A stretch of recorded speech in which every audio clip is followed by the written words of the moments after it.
What's up, guys? Midwest 2 review here back again.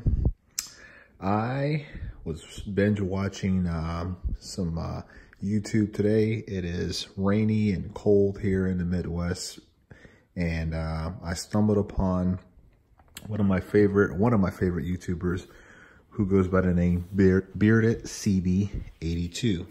CB being spelled SEABEE 82.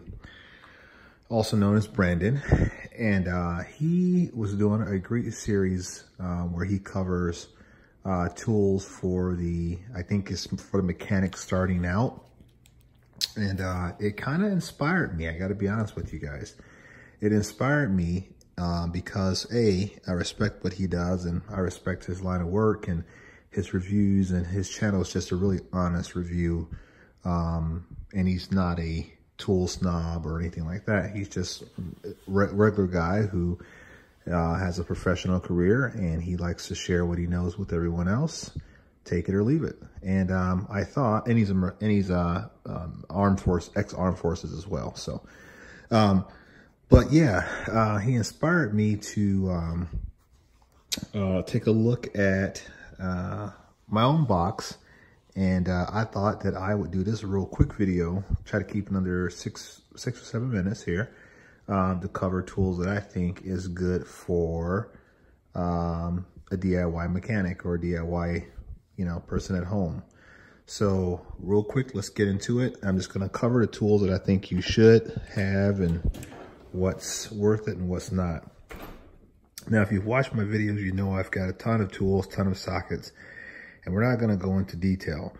But when it comes to sockets, if you're DIY, I always say if you can go out and get the best that you can, as far as like on pawn shops or Craigslist or Facebook Marketplace or Amazon or eBay, always try to buy the best tool for the best price.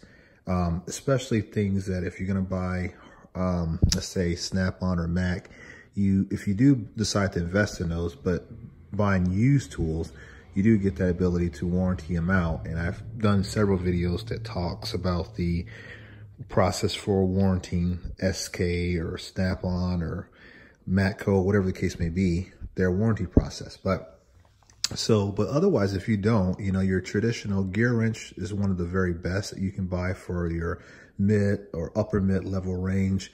There's Capri tools, there's Cobalt even has some fairly good tools, right on down to Harbor Freight on the lower end of that mediocre tour, depending on what you're buying from Harbor Freight. Not everything's made equal. But when it comes to sockets, Tekton, that's another good brand. A lot of this stuff is Tekton. Get yourself metric. Everything pretty much today is going to be metric. If you're going to do some SAE, don't be like me and have all of this SAE that you're never going to use. Get yourself like a 3/8 drive set. I think if I had to do it all over again, I probably would get away from the chromes, and I would probably go with like a gray pneumatic, which I believe has a thin wall impact, be chrome moly impact. I think I would go with pretty much all impacts versus the chrome and impacts. When you first starting out, you're trying to acquire tools, you buy, and you end up with a lot of stuff that you really don't need. Here we go. But get yourself a 3/8 drive, 1/2 inch drive, and a 1/4 inch drive set of metric sockets. Make sure you get a nice good, if you're going to buy them, don't stay away from the Chinese stuff. Go with the Taiwan made stuff. It tends to be a lot better quality than stuff you find in China. Ratchets, you can go on eBay, you can go on Amazon, get yourself a really good used ratchet. If you want to buy new, once again, go with the Gear Wrench 120s or the 88s or whatever they're called. Get yourself a good ratchet. Standard length are always good. And then if you can find yourself something that's got a flexible head, discount the brand here. Don't consider the brand, but rather get yourself that's got the flexible head, because it will bail you out and a lot of issues with getting access. So you're gonna need a 3/8 drive, you're gonna need a 1/2 inch drive, and you need a 1/4 inch drive. And that's good to have.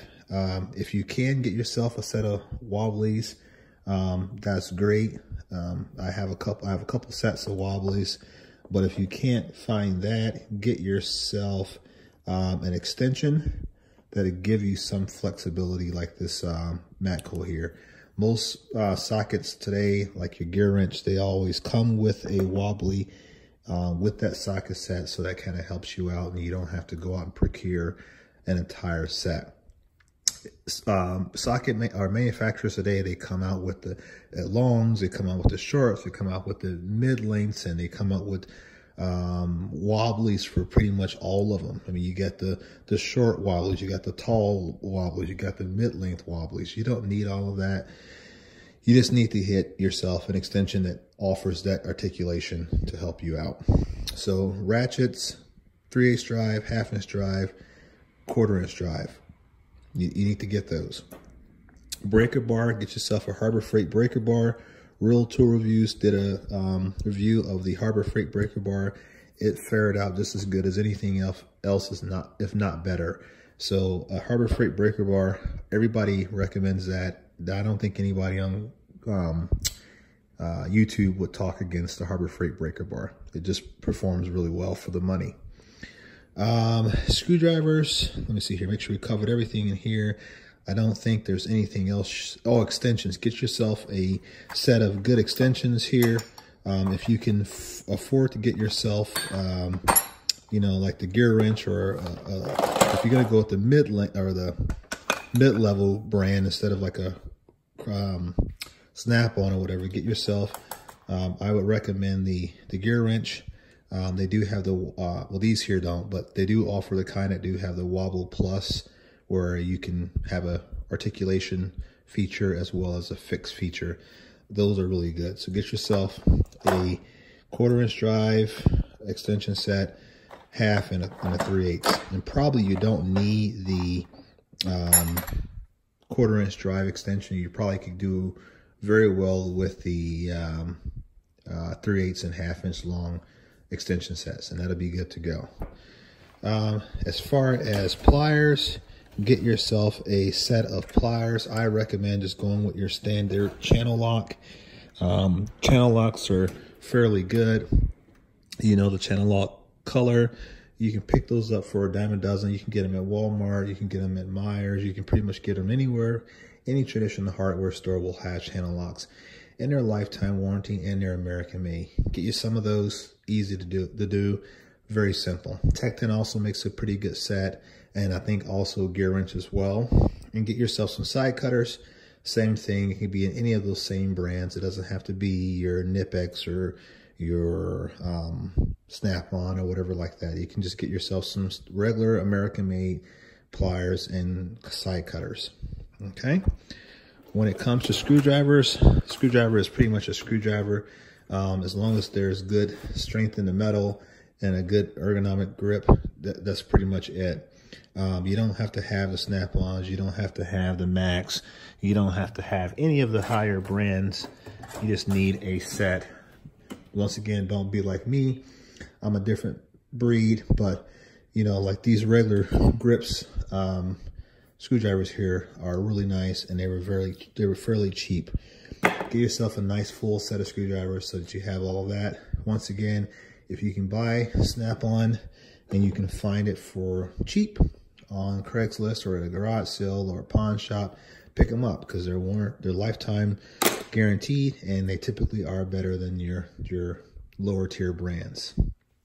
When it comes to wrenches, I like gear wrench. You can also get yourself some standard American-made Craftsman wrenches. They don't have to be the Flink Drive Plus. They don't have to be any of that.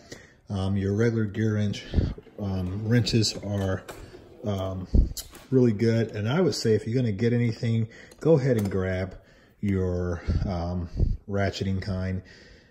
I see no need in buying both non-ratcheting and ratcheting. Go ahead and get yourself the ratcheting ones and just be happy with that. And you're good to go.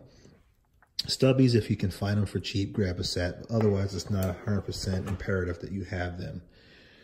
And then get yourself a set of hammers, we get a dead blow, like a mallet stack dead blow, a regular ball peen hammer, just for banging on things when you need to kind of free some things up or persuade some things that kind of, adhere to what you're trying to do.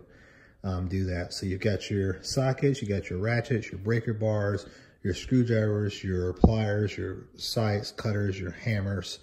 I'm trying to think of anything else you need to get for a typical DIYer. I think that's pretty much, obviously you're going to have your drills. You can get yourself a set of Porter cables or something like that. If you can get brushless, get them. Otherwise, just pick yourself up a set where you get like the impact driver and you get a drill. And then once you get more into it, you can get yourself, the 3/8 drive impacts and things of that nature. But for the most part, just your typical Harbor Freight, or not Harbor Freight, but Porter cable style 1/4" drive. And you can throw the 3/8 drive anvil on there and use it for a 3/8 drive impact. So I think I'm trying to power through it, and it went well beyond what I thought. So I apologize, but that's what I think you should get as far as a DIY starting out. It doesn't have to be extravagant. Just get yourself some stuff. If you can buy the best, once again, and you can get it for dirt cheap, like off Craigslist, eBay, so on, do that. If you can't and you want to buy brand new, but yet you don't want to spend a lot of money, consider Gear Wrench #1, Tecton, Grey Pneumatic, brands like that are not going to break the bank, but at the same time give you a high level of quality, functionality, and reliability. So that's pretty much it. Thank you guys. Bearded CB, great job on the video, sir. Keep them coming out. Keep helping people make wise choices when it comes to buying tools. All right, buddy. Talk to you guys later.